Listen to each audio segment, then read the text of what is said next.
Okay, now if you're wondering what all this is about, it's not Johnny Depp, it's not the Pirates of the Caribbean. I'm going to tell you the story, a little bit about myself before we go into the donkeys and everything else.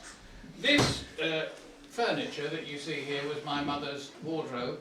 My mother was a J. Arthur rank starlet, and she started in 1944, and she made 12 major pictures with people like James Mason and Stuart Granger and all people like that. She travelled the costumes in there, she travelled the clothes that she wore at night in there, and she covered, that was the makeup. The makeup was there. Excuse me. On the donkey. So that's what it's all about, that's why. And I lived in this for the first 13 months of my life when she was on tour. She wouldn't let me go. She can't say anything I've from known her that. for 40 years, don't worry. She wouldn't leave me, and she wouldn't get a nanny, so when she was making a film, this was my home. I lived in there for 13 months until I got too big, and then I was moved on to other things. My father was the principal tenor at the French Opera House, and my mother, as I said, was an actress, so I came from a theatrical family. And then they sent me to school in South Kensington, which was the French Institute, opposite the National History Museum. I wasn't academically very clever, so they were a little bit worried where they were going to send me, so they were very glad when somebody gave them a place for me and I didn't have to do an exam to get in because they didn't think I'd pass it. So I went into the French Institute for 3 years, and then to my mother's horror, I got expelled at 10 years old. I didn't get expelled because I did anything horrible, not like now. You don't murder people or kill a teacher. I didn't do anything like that at all. What it was I kept singing and dancing all the time. And I kept taking a class of children out into the playground and reenacting The King and I and the sound of, they weren't happy with it. And I knew how many crows were on the telegraph wires, but I never knew what they were teaching me. And it got on their nerves, so I was expelled, and my mother went into a dramatic mode because I was expelled. But the headmaster called her in and she said, about your son, Mrs. Stirling, he's showing no academic prowess whatsoever. He's fairly ignorant in all subjects and doesn't do anything properly, just sings and dances. So we suggest that you send him to a drama school. So she sent me to the Italia Conti Stage School when I was 10, and that's where I finished up. And when I joined the Italia Conti Stage School, I was very lucky because Enid Blyton was travelling around looking for a Noddy for her first musical in the West End, which was at the Victoria Palace. And when she saw me, she said, "You're the one I want." And my mother said, "Why do you want my son?" And Enid Blyton said, "Because he's got a completely round face. He has no crack or no nothing. He has an oval face like a plate. And by the time we put red cheeks on him and eye makeup and the bobble hat and everything, he'll be wonderful." So I was the first Noddy in the West End, and I'll just show you the costume. Now, I hope you're not going to... I just hope that you're not going to ask me to get into it. But that is the hat and the clothes that I wore on stage at the Victoria Palace. And I had to do that for 26 weeks. With a huge orchestra in a car made by Mercedes. It was a big show. It was a good time we had, and that was it. But if anybody wants to try it on afterwards, I don't mind. You can stretch it if you want. Any case, after Noddy, then I was sent to my second school. I went to a school called the Chiselbury School, whose headmaster had a huge handlebar moustache and a cane, who drank rather a lot of beer, and the series was called Wacko with Jimmy Edwards. And I played Lumley for 6 years. I played Lumley with Jimmy as my headmaster. There he is. And I thought you'd be keen to see his cane, which I brought with me. And his famous line was always "bend over, wend over," and then he used to give him 6, at the back, and, or hit us on the hand. But that was Jimmy's cane. And I'm going to try it on Julie and Laurie later when we get to see if it works. See if it works, anyway. So there was the Chiselbury cap. That was the cap. And it was a series which lasted nearly six years, and we had a great deal of fun. When I finished, you all right there? You all right? Yeah. When I finished, I just like to check. When I finished at Chiselbury, I was given a part in Dixon of Dock Green. They asked me to play Cadet Penny, and I played Cadet Penny for nearly 12 months until they shot him. And he went out on a job with Andy Crawford. You're all very young here. You won't remember Dixon of Dock Green, but we went out on a bungled burglary on one of the televisions. and the cadet Penny got shot, I got shot. And it was very sad, and the BBC got lots of phone calls saying how sad you shot the cadet. And in any case, they were live shows, they used to go out live, so when my grandmother, who was my chaperone, and I used to go home in the evening on the 14 bus, upstairs on the 14 bus, I hadn't realised sometimes that people had actually seen the show in their homes and were going out. And there were two little ladies sat at the front of the bus, and one little lady said to the other one very seriously, she said, "I'm very upset about Dix's Dock Green tonight." She said, "It's awful. Did you see the way they killed that young man?" And she said, "Fancy killing a young cadet like that. They must have been able to think of something else to do." In any case, my grandmother tapped this old lady on the shoulder, and she said, "I shouldn't worry, dear, too much. He's sat beside you." And that's how you got it. Because you never realise with live television that half an hour after you left the studios, don't you? You'll recognise. So it's all right for she goes round the world. But we did it live all the time in the 50s and the 60s. Why they think it's so new, I don't know. Heaven knows. Any case, because I was a cadet and never made a policeman in Dixon and Dock Green, the Essex police sent me my hat. So I've always kept it with great pride that they sent me that, hoping that I was going to become a bobby on the beat, but I never did because I was shot. So there we are. My mother sold her house. She lived in Putney and she sold her house. And she was very good at property. And a young man came to see the house and he said, "My name's Michael Elliott, can I just see your house? I'd like to buy it." So my mother said, "Okay." She knew who Michael Elliott was. He was a director, a very big television director. And he looked around the house and he rang back 2 weeks later. He said, "Can I just come and see it again with my wife and 2 children and everything? I'd like to bring everybody and we want to buy your house." So my mother said, "Yes, I won't be here, I'm filming, but my son will be there and he'll show you around." And I was there. I was only 15. And he came back and I showed him around the house and he said, "Can we just go into the kitchen, John, for 5 minutes?" I said, "Yes." He said, "Right." And we sat down in the kitchen. He said, "I'm going to buy your mother's house. Will you tell her that I'm going to buy it?" It was a 5-bedroom house in Putney, lovely house it was, 36,000, that's all it was, in 1960 something. Anyway, we sat in the kitchen. He said, "Do you mind me asking if you're an actor too, John?" I said, "I am." He said, "Right, well, I'm going to ask you if you'd play a part for me." And I said, "What is it?" So he said, "It's a play called Mrs. Wiggins in the Fort." I said, "Right." And I did this play for him, which was a 90-minute theatre, and we became friends, and he won an Emmy Award for it, and so did I. And then we did another play called Marjolaine about the French Resistance, where I played a little boy in the French Resistance. That's my hat. I work on hats. Anyway, so I played that, and then he asked me to finish up with a play called A Small Miracle, which was a lovely play about a donkey who'd fallen ill in Assisi, and the little boy had to knock down the wall to get to the crypt of St. Francis to get this donkey to get better. And nobody would do it for him, so he went and saw the Pope, and he sat in St. Peter's Square for 3 weeks, waiting for an audience with the Pope, which he got in the end. And the walls were knocked down, the donkey got better, and it was all brilliant. But unfortunately, at the end of that show, they had nowhere to put the donkey who'd been filming with us. He had to go to a meat market or be dealt with. And so I fell over and Michael fell over and we adopted the donkey, and that's how all this started, with that one donkey all those years ago, and that's how my life started with donkeys. And now there's 35 of them in there, being well and wonderfully looked after by Flicka, and I'm really pleased to be here to talk to you because it's an emotional time for me, because they've done such a wonderful job, and June and I didn't know where we were going to put our donkeys. And then we found this place and we were so delighted, and we really are thrilled that they're here. So there they are, there he is, that's the one that was in A Small Miracle with me. There they are in Ireland, having some grass over there. And I went over to get him, and as I'm going to get her back, a little Irishman comes from under the back of these mountains and comes down to me. He's about 3'6", red hair standing up on end, bale round here, elbow patches, +4s, the boots. And my wife said she'd never seen one before, and I said, "Isn't it fun? A real leprechaun is coming down the road to say hello." And she was thrilled to bits, and this man shouted and screamed across the field, "Mr. Stirling, is that you, big Jesus, he's putting, are you taking these donkeys enough?" I said, "Yes." He said, "Thank God for that." He said, "Mr. Stirling, when Mr. Elliott started to adopt these donkeys, he thought they were 2 lady donkeys. He said, I'm sorry about that, and we Irish, we go along with it. If there's a pound in it, we'll say it. So we told him he had 2 lady donkeys, and he called them Gert and Daisy. That was fun. But he said, I have to tell you, Mr. Stirling, this is a stallion. He's 17 years old, and he sired 13 foals in the last 13 years. But he said, if you're prepared to stand there and wait for 5 minutes, I got 2 bricks, I'll take it behind there, and I'll do the job for you. It'll take no longer than 10 minutes, and you can have them to take home if you want.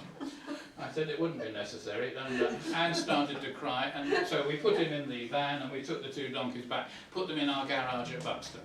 Not a huge success. I lived in an apartment with 5 apartments, and the other 4 occupants were not thrilled. 3:30 in the morning, this one wanted feeding. They were leaving me with 1700 kilowatt of you-know-what in the garage. I was putting it round the cricket ground because it's the only thing I could do. It was steaming every morning. They wouldn't hit 6. None of the cricket players would hit 6 because they're going to go and get the ball. It was a chaos, and I couldn't keep them in my garage. So Annika Rice came along, didn't she? Annika Rice came along and she built us a quadrangle. This is 30 years ago. And so I said, well, Annika, you built me a lovely place, 36 stables, but I've only got 2 donkeys. What do I do? She said, well, I think when the programme goes out, you'll have more than 2 donkeys, so let's see how it goes. So I said, all right. So in any case, I had her, this was my donkey, and I had her for a while, and she looked like that. Oh. I apologise, Judy, now, for the state of that donkey. Because everybody used to come in and say to me, when's she due? And I say, no, that's the man, that one, that's the boy. He was the boy. But you see, he's in a field full of buttercups, and he just finished it all off. I mean, that's all he used to do every day. So, any case, we had the stable, Annika built it for us, we were ready. I had to find a president. And as you will know today, my president is on my left-hand side, so I have to be careful what I say. I have to cut out all the rude jokes that I normally tell when I'm doing this talk when she's not here. But there she is, and there we started. We started 30 years ago together with this trust, her as president and me as administrator. And June did a wonderful job with children, and she really is truly good with children with special needs. And there are reasons for that, but she really is. And she takes them to one side, and she works with the donkeys and the children. And she had schools all around Derbyshire that were attracted, and she used to work with them with us at the trust all those years. And she's been doing it for 30 years. And I have to say, even though she's here, without her, I wouldn't have had a trust, and I wouldn't have had the Michael Elliott Trust because she's kept it going. The only thing the donkeys are not too keen on are the cigarettes. Because as you know, I don't think I have to tell you, she keeps Lambert and Ross going. So she does like her cigarette. My other lady that came along was Judy Dent. She was helped also, and she became a patron. Under June's auspices, we had Judy, and Judy's been with us for 26 years. That's June saying hello to all the donkeys. That's when they don't like the smoke. You see a donkey come up and say hello to June, and here's Edward Fox. Edward came along because I'd found a donkey in Jersey. And he was on the beach in Jersey at St Helier. He was walking 22 paces, stick to stick. And no water, no hay. He started at 8 o'clock in the morning and he finished at 8 o'clock at night. They used to take him up the hill and leave him in the field. And that's how his life started. And Edward wanted to bring this donkey back. He didn't think it was fair. So he went down onto the beach one morning. He was playing the king, you know how he always plays the king, Mrs. Simpson. And so he went on the beach and he offered the man an enormous amount of money for this donkey. And the man accepted and handed Edward the rope and left the beach. So there was an actor on the middle of the beach in St Helier with a donkey, not knowing what the bloody hell to do, standing, thinking he'd done a good deed and landing himself with a load of problems. He couldn't put it in the hotel at night, so he tied it to the stage door of the theatre and they had to look after it. And then he brought it back on the ferry, and I think he's one of the only actors that's crossed from St Helier to Weymouth in a 4-scale 9 with a donkey on the ferry. That donkey is now 47 years old. If you want to see him and say hello to him, there's a little brown hut there. And if you go and say Bergerac, he will come out and see you. He can't see very much with both eyes, but he likes people, he loves saying hello, and he's there for you to see, which is lovely. I love telling these stories when you can actually walk out and go and see the donkey as well. I've never seen Edward since he rescued that donkey, so it wasn't that much help, but he did that. I produced Coronation Street for several years, and they came out to help me with that, because I was finding difficulty in rescuing donkeys and doing things that I wanted to do. Eileen was especially good at doing rescuing, and Bill was very good because he has horses and everything, so Bill's into that sort of thing. And we rescued this donkey together called Emily. And Emily was a topping donkey. And I don't know whether Alice is in the room, is she? No. No, but there was an island called Sark, and in the island of Sark there were 14 donkeys living under Mrs. Topping. She bred them. And some of them went to Sidmouth, but the story was that the Germans took over Sark and Mrs. Topping was sent onto the mainland, away from Sark and up into Cumbria, which is why these pink donkeys were in Cumbria. Bill was not satisfied with just rescuing a donkey. He wanted to know why this donkey was an apricot donkey. She was apricot in colour, and she was huge, she was very big, but she was very healthy, and we took her in. Bill went to Manchester Library and read up all about it, and found out all about Mrs. Topping and the Sark donkeys and everything, so he knew what he was talking about. But the trouble with us was, we didn't quite know what to do with her, because she got so large that she couldn't go in a stable, reverse anywhere, walk anywhere, the legs were trembling. She was really getting huge, months and months and months. And Bill used to say to me, you've got to take her off the hay, you've got to take her off the bucket, she can't get that big, she's going to burst any day now. Any case, eventually we found out what the problem was. None of us are very clever, we don't look underneath, do we really? And it should have been quite obvious, but we thought after 18 months, you know, it can't be, but it was. And there's Elliot there. He was born there, he is standing there waiting for his breakfast. He's just been born, he's about 5 minutes old there, she's cleaning him down. And I got a phone call that morning from a little frail little lady on the phone. She said, I am the Mother Superior of the Lincoln Abbey. I said, right. I've got 34 actors with me working on a trust. They all ring me up and say I'm Superman. I've got Dolly Parton in bed with me. I've got this one, all sorts of jokes. I mean, I get that all day. So I just saw this woman on the phone saying that she was the Mother Superior of Lincoln Abbey, so I started. I gave her the Lonely Goat, 4 choruses of it. Sound of Music. I told her that I was going to climb the mountain, would she come with me and hold my hand? She didn't laugh, she didn't smile, she put the phone down. So 5 minutes later I get another call from a very, very irate young lady saying, I'm Sister Cecilia, you have just insulted my Mother Superior. Why? I said, because I didn't know it was your Mother Superior. I'm awfully sorry. What can I do for you? I tried to pacify. She said, we want to come to your carol service. I said, is there a reason? She said, oh yes. She said, this donkey of yours has got a cross of David on his forehead, which he has. He's got a white cross down his side. And she said, if that donkey kneels at Christmas, it will be an awful challenge to this order. It would be brilliant. So Bill Roach, who's an actor, he knows what he's doing, said, Christ, we've got to do this, John. We'll have 36 nuns up here, because that's how many wanted to come up. The wife was rubbing her hands because it was cream teas at 6.66 a day, you know what I mean? And they were all asking to come and see this donkey. Now Bill said, we've got to do something if these nuns come. We can't just have Elliot standing there while the band play carols. We'll have to do something, because Bill said if we get this donkey to kneel during a hymn or something, we will be Lourdes. They will come from Africa to do the hymn. And Bill was quite convinced that if we got this donkey to kneel, that they would come from the world to see this donkey. So on come the nuns, 36 of them up my drive, looking like the Sound of Music. All the neighbours looking out the lace window saying, what is he doing now? And up they came. They all come into my barn, and we start the thing, carol, brass band, lovely. They get to Silent Night, which is the bit that Bill's organised. Bill has put a bit of cotton wool round here and a bit of string, and he's gone round there, round the back wall, and at a given time, donkey goes. The nuns go berserk, and we are rich. This is the plan. This is the plan. So in any case, the Crestwood brass band start to play, it all gets crescendo, builds up, Bill's there, and Bill just tugged a little bit too hard. The donkey fell down, and we've never seen a nun since.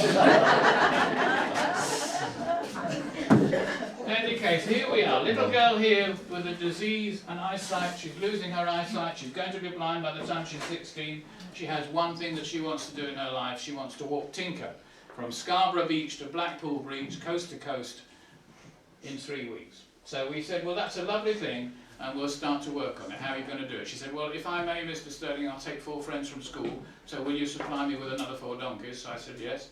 And can we go from Scarborough and then take 3 weeks to cross? I said, we can. Leave it with me, Emma. I'll try and organise it. And fortunately for me, there's something called a Women's Institute in this country, and the women were fantastic.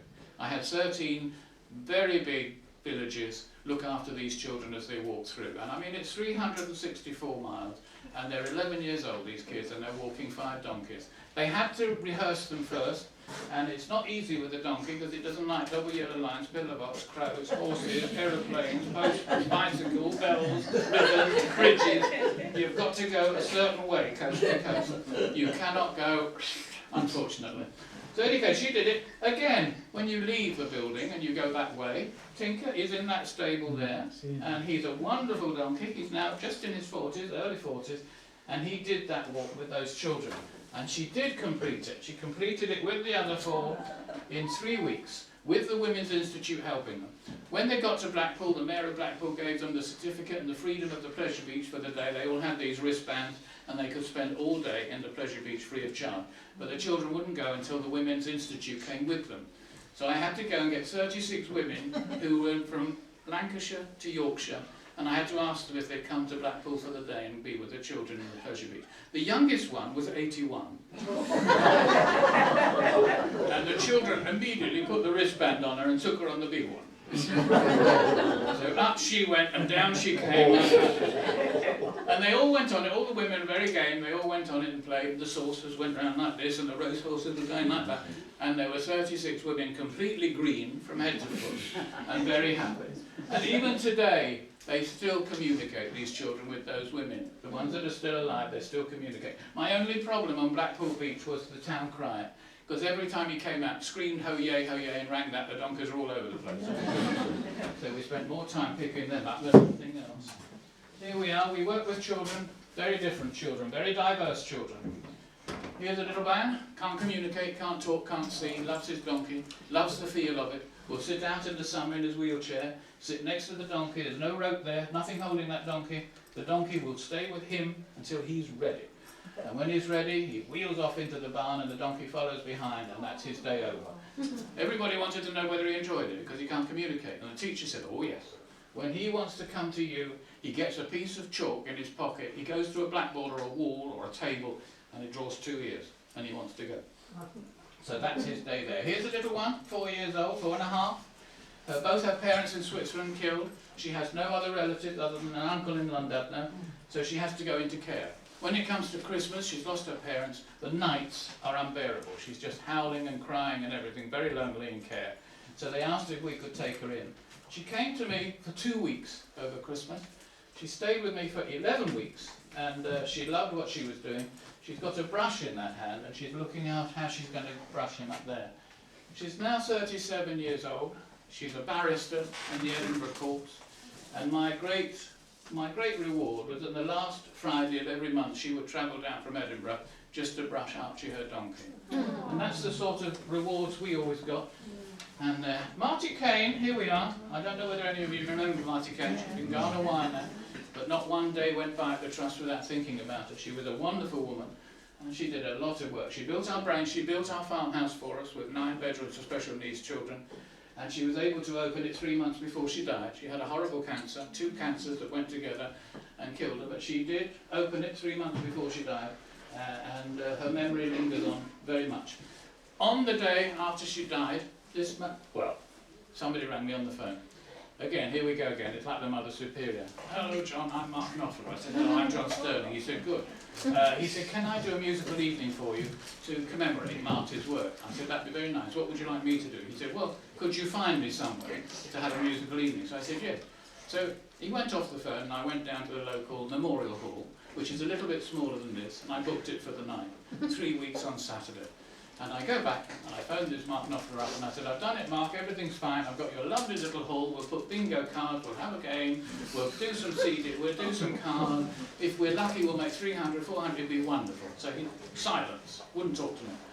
He said, can I get back to you next week? I said, yes. I said, okay. In any case, he comes back, he said, Mark Knopfler here. I said, right, okay, John Stirling, I'm at your service. He said, I've changed your plans, I've booked somewhere myself. So I got a bit shirty really. I thought, I've done my best. I mean, I've been running about, getting this place. What does this man want for his money? In any case, he said, I've booked you somewhere. So I said, what is it? He said, the arena in Sheffield. I said, how many does it seat? He said, 19,500. I said, when are you doing this musical evening? He said, a week on Saturday. I said, do you expect the wife and I to get on these bicycles or something to sell tickets? And he said, just don't be silly, just leave it to me. In any case, my son came in. And I said to my son said to me rather, you look ashen, Dad, what's the matter? I said, well, I just had an idiot on the phone called Mark Knopfler. Kept spelling the name out, K-N-O-P-F, as if I wanted to know. So he said, in any case, he's booked the arena. So my son passed out. He said, were you rude? I said, no. He said, are you bloody sure? I said, yes. I said, why? He said, well, that man is dire straits. I said, Mark, we're all going to be dire straits. He's booked the arena in Sheffield. Let him do it, my son says. Let him do it. You're a fool. You're always talking stupid. In any case, he did it. He sold out. He got 69,000 for the trust. And he auctioned his 2 guitars, which were lovely. I've been married 48 years. I think I'm doing pretty well for that, don't you, Jim? Been married 48 years. We talk on Saturdays between 8:15 and 8:20. Get it all sorted out. My wife loves to walk. She's a great walker, and she wanted to do a charity walk for the trust and raise some money in that fashion. Find me something difficult. I said, okay. So I asked her if she would walk from Balmoral Castle on the 21st of April, which is the Queen's birthday, to Buckingham Palace in London by the 13th of June, which is the Queen's official birthday. She said she would do it, so that was great. June flies up to Balmoral. There she is, June, with all the regalia. The tartan was on, wasn't it, June? The tartan cape, the slippers, the whole thing. Actually, she had sandals on and she had to walk through the Balmoral grounds, which is very bulky, but there we are. This is Anne and her 2 girls walking from Balmoral Castle to Buckingham Palace. It took them 8 weeks, and it was 971 miles. They had a wonderful walk. They loved it very much. When they got to London, they got to the Mall. There she was again, in her sandals, walking down the Mall with all the children and at the gate. Then we stopped at the gate, and when we stopped at the gate, we thought that was the end of it. We were just going to pack up and go home, but the gates opened, didn't they, June? And the man said, would you come round to the Royal Mews? So we said, right. We went round to the Royal Mews. He showed us the golden coach and all the horses, you know, all the big horses that she's got there. And he said, Mr. Stirling, would you mind with your party with Miss Brown and your... Would you just go through that gate? There's a sentry gate there. Would you just go through, walk for about 100 yards, and somebody will be there to meet you? So I thought, right, okay. I started to get a bit nervous because I was holding a bag, a see-through bag of old bras and knickers that the girls had worn. The girls had been wearing for about 5 weeks. I hadn't combed my hair. I hadn't washed it, actually, my hair for about a week. My shoes had holes in it. I mean, we were in a disgusting state. The dogs were up against all the roses, and donkeys were leaving it everywhere in the Royal Mews. It was absolutely astonishing. And my mother-in-law said, don't worry, the Luftwaffe's coming at 5 o'clock. In any case, we walked round, and a little bell went. And as the bell went, out she came. And so there she is. But my nose hits the gravel, because I didn't know I was going to meet the Queen. I had no idea. I'd worked in television for 12 years. I'd done 4 royal proprietors, got nowhere near her. Suddenly I'm walking 2 donkeys from somewhere, and we're in there. So there she is. She says, good morning, John. So I didn't know what to say. I sort of went, this is Sir Robin John Breen here. This is her private secretary, and he's got a note in his hand. And he hands me that note, and he says, would you keep the Queen company for the next 45 minutes? She's just done her red box. She's got a rehearsal of the Trooping of the Colour, and she would like to spend some time with your donkeys. Is that suitable to you? Well, what do you say? I tried to part my hair properly, and I was trying. And then she starts talking to us. She's rather like my grandmother, wasn't she, June? She talked to us absolutely naturally. I mean, you wouldn't think you were in the present, really, to be honest. And she says to me, John, may I feed your donkeys? So I said, yes. So she clicks her fingers, and out comes the Paul Barrel lookalike, the first lieutenant. Here he is. Carrots, all 18 inches long, all cut, 5 cuts, on a silver platter, Victoria platter, commemorative. He's got a bucket of ice to keep them fresh, so the Queen doesn't have to wait and the donkey doesn't get a bad carrot. And then she starts to feed them.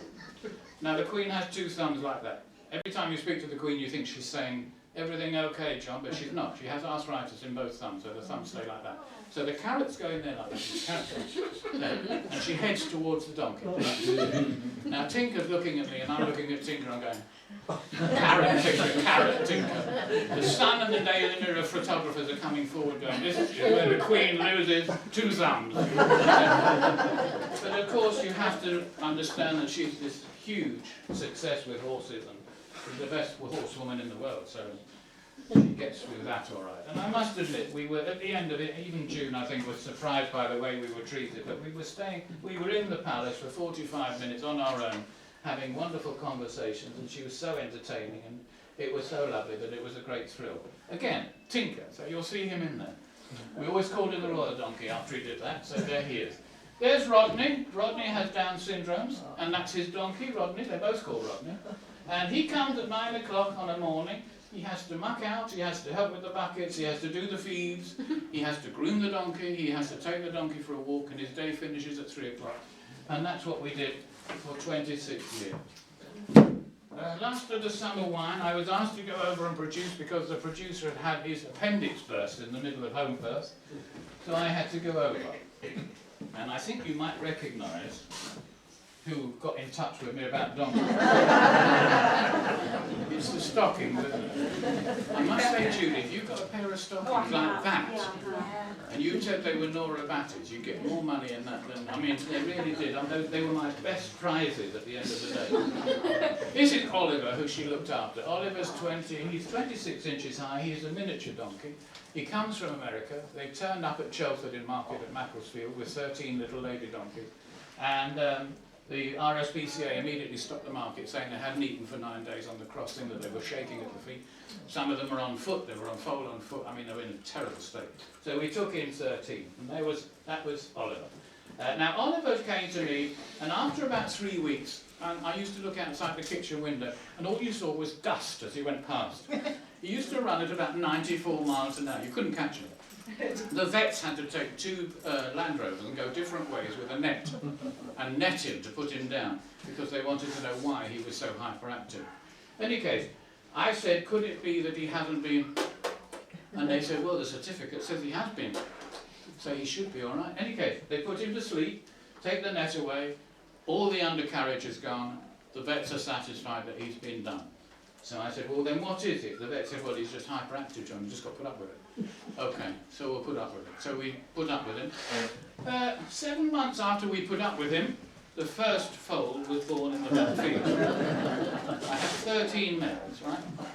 The first foal was born. 3 hours after that, the second foal was born. And 3 weeks after that, we had 13 miniature foals. Now, the wife's getting anxious because really, I'm the only thing in the trust that hasn't been castrated. So she's rather looking at me saying, how can this happen when he's been... So I said, look, get me out of trouble here to the vet. Send him to the college at Liverpool and let's find out exactly what the problem is. So they sent him to Liverpool and they said, there is a problem there, John. They left one inside. He's got one testicle and it's up inside. So I always say to my WIs and my ladies, my inner circles and all the talks that I do to ladies' unions, be very careful if you go out with a man with one because it's not safe. You can still get into trouble. He had his 13 foals and he's very happy. The vet decided that we said, how did he do the big ones? Because one Christmas, 3 really large donkeys that we are talking about 14, 15 hands high, walk into my barn, have a blood test, and the vet tells us they're pregnant. Now, as I say, everybody's castrated, even, you know. So they said, well, it must be him. And I said, how can it be him? His nose doesn't reach the bottom of the tail of these donkeys. So they said, well, he may have jumped off a dry stone wall. He may have found a pair of step ladders, or he may have done... Anyway, so we had to find out how he'd done it, because we were interested how he'd done it. And one evening, we watched all the donkeys coming in, and there's a little oak tree around the back of our house, and the donkeys go to sleep. They go down, and they go to sleep. As soon as they're down and they hit the ground, he's in. And that, I'm afraid, is the tale. She was then castrated properly. Here's Jean, who plays Marina. She found Howard in home birth. There he is. And she called him Howard because she said she'd had more affection out of him in 22 years than she'd had out of anybody in the cast. So right, then we have Brian. Brian came to me with a problem. big man, big voice. He had a donkey called Kojak. He's going to America to make Flash Gordon. He doesn't know what to do with Kojak. He can't leave him at home. I said, well, you can't come here. So he said, why not? I said, it's a stallion, and it's 15.5 hands high. It's very strong, and he won't, you know, I have 30, 40 mares out in the field. I'm not having all that. So he said, what can I do? I said, ring Sidmouth. So he rings Sidmouth, and they said, well, I'm not sure about this, because we've, you know, he's a stallion. Would we? And he said, no. You know what Brian's like? You can hear him from the next block, the next village. No! I said, oh, right. In any case, he comes back to me and he said, will you take him, John? I am a patron of your bloody trust. Will you take my donkey in for 6 weeks? I said, all right, Brian, okay. I said, go off to America and leave him with us. So he left him with us, and we had him in there. Brian gets to America and rings me from America and says, hello, John! I said, talk down a bit. Okay, Brian. And he said, how's my donkey? I said, great. I said, do you want the good news or the bad news, Brian? He said, oh, dear. Is there a choice? I said, well, your choice. What do you want? Give me the bad news, John. I said, right, I've castrated your donkey. Ooh! He went mad. If ever you've heard a 6 foot, 16 stone man blubbering on the telephone, that was Brian. And he said, well, what's the bloody good news? I said, I've kept them for you, Brian. I was doing a little talk in What's Upon Dern in Yorkshire, and there were 3 women around a Calagasto crocheting, and I had to do an hour's talk. When I got to this bit here, the woman dropped her tea, had to get a glass of water. They had to take her outside and sit her down, and it was cold, it was November. And they brought her back half an hour later. I said, have I upset this woman? What's the problem? She said, no, it's her son. So I was talking to Brian Blessed's mother. So there we are. But she said she recognised that it was how he was. Okay, finally, we're getting near the end now. Here we are.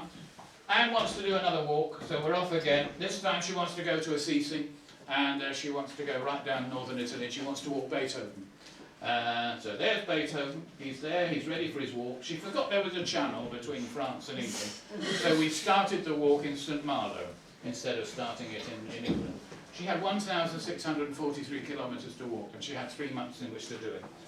She did it very, very successfully in that time. There she is, walking around the Basilica of St Francis, all the way over in Assisi. There's the monks coming out and saying hello to Beethoven and having a good chat. Then the monks say to me, do you want to take him down into the crypt? I said, that would be lovely. So we take him down into the crypt. They light the candles, sing the hymns. We're right in front of the coffin of St Francis, which took me back to my days with Michael Elliott when I did the small miracle, which was why Anne actually wanted to do the walk. And then Anne said, well, can I have a couple of days holidays? And I said, you can't really. And she said, why? I said, well, you've got to walk all the way back. So there she is. And she never left anything on the road. Look at that, pooper scooper, European clean lady, all the way back. So it was a long walk for her. There we are. Christa Berg has his Irish donkeys, some of whom are here. Now, there he is, walking from Galway Bay to Manchester with the donkeys and the children. And there's Hayley and Judy. You may want to know about that. It's quite... My family owned Muffin the Mule. I don't know whether some of you are old enough to remember Muffin the Mule. He was a legend. He's insured for £3 million. I can show you a replica. I can show you what Judy and there he is. And that is a complete replica. That's the size that the original Muffin the Mule was. He was as small as that. And he used to dance on the piano with Annette Mills. Remember? Some of you remember? Good. Right, then we go to Cyprus. We start to go to Cyprus on holidays, and as you always do when you go on holidays, you see things that you don't want to see. This is the rock in which they throw the donkeys over. On the last Friday of every month, the donkeys are pushed over these things when they're no longer wanted, when they want to retire them, when they want to get rid of them. They throw them over the rock. And Ali will know that's true. She don't. No. So, in any case, these two are also from Cyprus in there. If you want to go and see them, they're in there because they're really nice, lovely, big donkeys now. And they've done really well. And I'd like to show Judy and Laurie what they were like when they were pups. Pepsi there with Anne and Sky, who is now a mammoth in there. They're lovely donkeys, and they came over, and Sky paid all the fares, Sky News, and there she is, Kay Bailey, bringing them over and giving them all they need. Now, as I say, we had a trust for 30 years with June in the helm and myself and Anne. Well, that's a nice one of June. There you are, that's what June used to, that's how June takes a child out. There's Baz in his gear and all his regalia, and there's June in the carriage with the child. That was the biggest money-making concert I have ever done. 2,000 children in a tent with the tweens. Brilliant. There's some of the people that used to work for me. Pam Ayres at the top.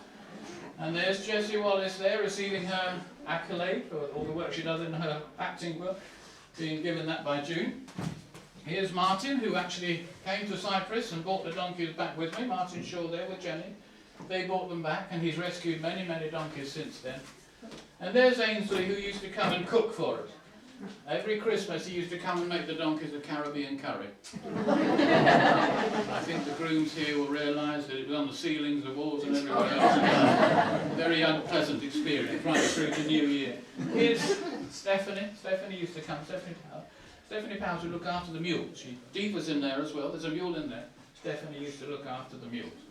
And just to finish off the talk, because I think one should speak about the problems one had and the problems they have here, and why they need money and why they need extra funds and why they should be looked after, these people who do such a wonderful job.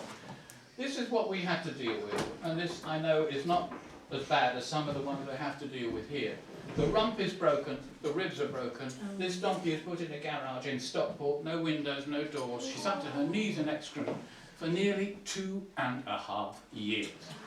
She never braids, she never does anything, she's on the middle of a council estate with houses all round these garage units, and she's there. So we bring her in and we have a good go. We call her Annie after my wife, because she was one of the first we ever rescued. And if you do give a donkey care and you do give it attention, you do give it some money and funds, that's what she looks like when we finish. And that's what it could look like. Beach donkeys are a problem to us too. There we are in Bridlington. Heat wave, heart attacks, on the back of a bush off the beach. He was again working. 3 weeks later he was back up on his feet. And here's a little one that I always like to talk about, which has nothing to do with me, it's Barna, but when they attack them, you know, they take the eye out with the Stanley blade and they cut the legs and everything, and this is a young donkey, it shouldn't be happening, but it does. So finally, ladies and gentlemen, here we are. That's what my wife likes to do best at night. She likes to saddle up her donkey, and she likes to go for a walk through the Derbyshire Dales with the children. And that's what we did. Now, that's the finish of my talk, but I just want to do something before I say goodbye to you all. And I hope you've enjoyed it. But I would like to make a little presentation, because when we found this place, we looked everywhere. And it was very difficult for us to be absolutely happy about putting our donkey somewhere, and especially for my wife, who didn't want to get rid of the donkeys. I mean, my wife cried for weeks when the donkeys had left.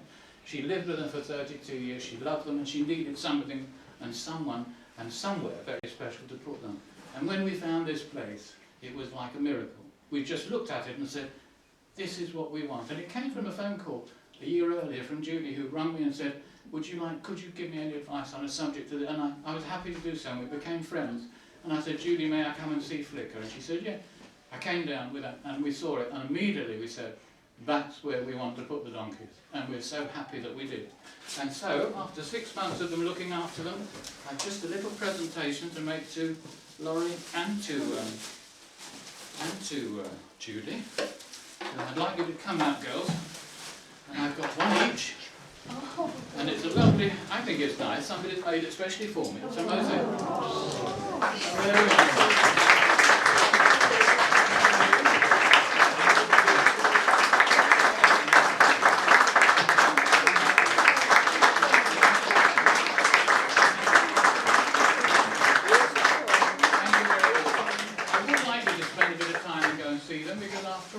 That's what they're there for. They're in there. Go and have a chat with them. They're wonderful companions and wonderful friends. And do support these two ladies. You're in this area. You're their local people. And they need your support desperately to do what they're doing. And they're doing such a wonderful job. Please try and help them. If you want to buy a donkey from me, I've got some here. I've got some donkeys in here, if anybody wants to. I've got donkeys everywhere. I may have given up the real thing, but I thought. Just while I've got everybody's email to say, huge thanks to John's entertaining talk. It's the first time that we've heard it. He goes all around the country talking to lots of groups. It's really interesting. He's done loads and loads of things in his career, and I was fascinated by the talk. So thank you to John, and John for bringing June Brown, who's been absolutely...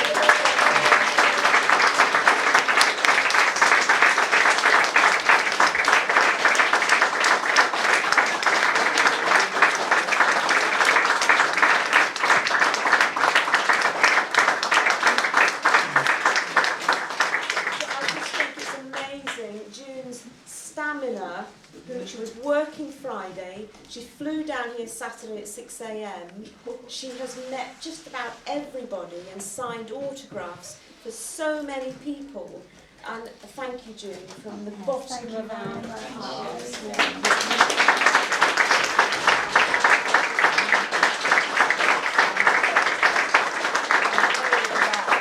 I'm very glad that Judy and Laurie have taken the donkeys, because they wouldn't have been together if it hadn't been for them. And you've been wonderful, and thank you very much.